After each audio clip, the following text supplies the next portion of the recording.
జమున గారికి, రామారావు గారికి పడలేదంటారు. అది ఎందువల్ల అసలు? అది 2 వెర్షన్స్ అండి.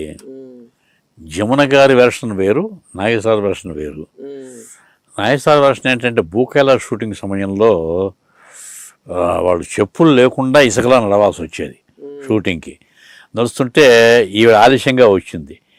ఈవిడ ఆలస్యంగా టేకులు అవి ఎక్కువ కావడంతో ఇంత ఆలస్యంగా వస్తుందో మనం హీరోలు అయ్యండి అని ఏంటి ఒక ఇది కొద్దీ అని ఎవరన్నారు, నాగేశ్వరరావు అని రామారావుతో ఏంటి బ్రదర్ మనం కూడా హీరోలు కదా అని చెప్పేసి అని రామారావు ఏంటంటే ఈయన చెప్పిన దాన్ని బట్టి ఆవిడ దూరంగా ఉంచారు అని అంటారు.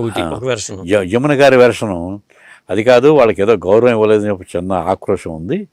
అది కాకుండా ఇంకోటి ఏదో వాళ్ళ మనసుల్లో ఏవో ఉన్నాయి, వాటిని నేను గౌరవించలేకపోవచ్చు, అది ఒక కారణం కావచ్చు అని చెప్పి ఆవిడ వెర్షన్ ఆవిడ చెప్తారు. వాళ్ళ మనసులో ఏవో పెట్టుకుని నా మీద కష్టసాచి నేనేం చేస్తాను. అది ఆ విధంగా ఒక విధంగా ఆవిడకి జమునకి అదృష్టంగా మారింది.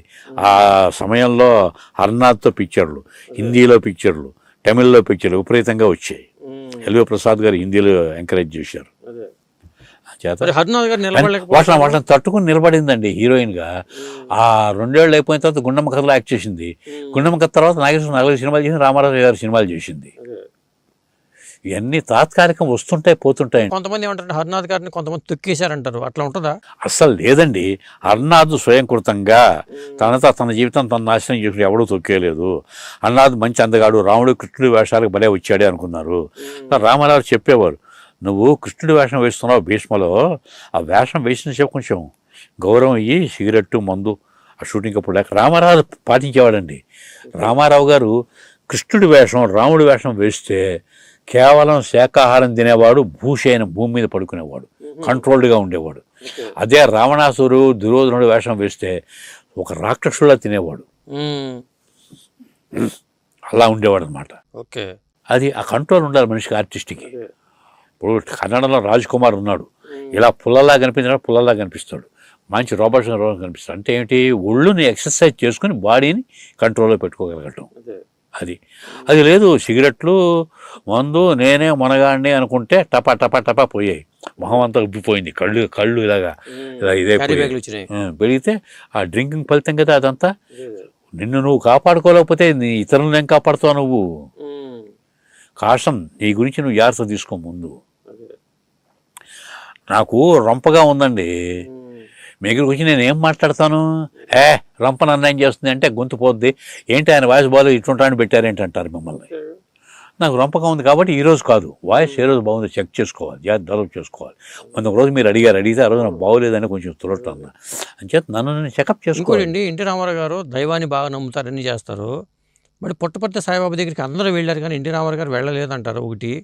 అలాగే కోడలిద్దిన కాపురంలో సత్య సాయిబాబా అని అవహేళన చేస్తూనే ఒక పాత్ర పెట్టారు. ఏం సచ్చిదానంద, ఈ సర్వం గోవింద. నమ్మకాలు ఎవరి నమ్మకాలు వాడవండి. నాగేశ్వర్ కూడా ఈ సత్యసాయిబాబా గారు ఆయన మొదటి స్టేజ్ ఏమిటి, ఎలా ఉండేవాడు అని నాకు తెలుసు, నా కళ్ళ ముందు పెరిగాడు మామూలు మనిషి నుంచి సాయిబాబాగా, నేను ఎలా నమ్ముతాను అంటాడు ఆయన. అది ఆయన నమ్మకం, దాన్నే ఉంది. ఏమండి మీ నమ్మకం మీది, మీకు ఆంజనేయ మీద భక్తి ఉంటుంది, నాకేదో ఓ శివుడి మీద ఉంటుంది, ఇంకోళ్ళ మీద ఉంటుంది. ఎవరి నమ్మకాలు అనేది, మతము నమ్మకం అనేది వ్యక్తిగతమైంది, ఆత్మగతమైంది. మీ నమ్మకాలు ఏంటండి? అందుకే నిన్ను నువ్వు నమ్ముకో, నువ్వు కళ్ళు మూసుకుని దేవుడు అనేది నాకు దృష్టిలో ఒక ఐడియల్.